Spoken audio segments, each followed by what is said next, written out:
Bunso Migs malino na nga kung hindi na muling papatol, kanino kaya ating alamin.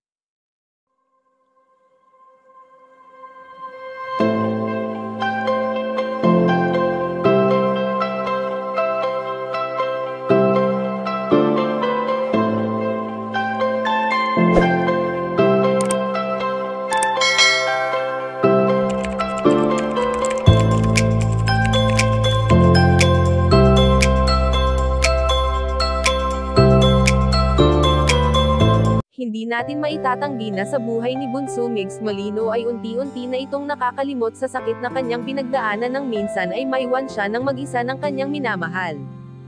Sa pagiging busy ng binata sa sunod-sunod niyang mga proyekto ay talagang kitang-kita natin na muling bumalik ang sigla sa kanyang mga mata simula nang nawala ang namayapang komedyante. Hindi man nakakasama ngayon ni Bunso Migs Malino si Cutie Mahal sa lahat ng tagumpay na kanyang tinatamasa, ay handa naman niya itong ialay sa kanyang prinsesa dahil na rin sa isa ito sa naging susi upang makarating siya sa kung nasaan man siya sa ngayon. Bagamat naging masalamuot ang ilang taon sa buhay ni Bunso Migs Malino lalo pa nga at kabi-kabilang intriga ang kanyang kinaharap noong iwan siya ni Cutie Mahal ng mag-isa.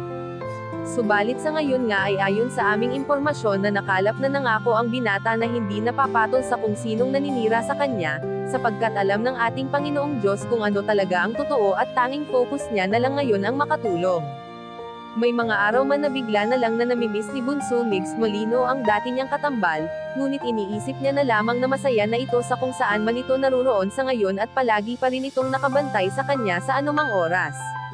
Kayong mga ka-chika, anong masasabi niyo dito? Please leave the comment and don't forget to subscribe.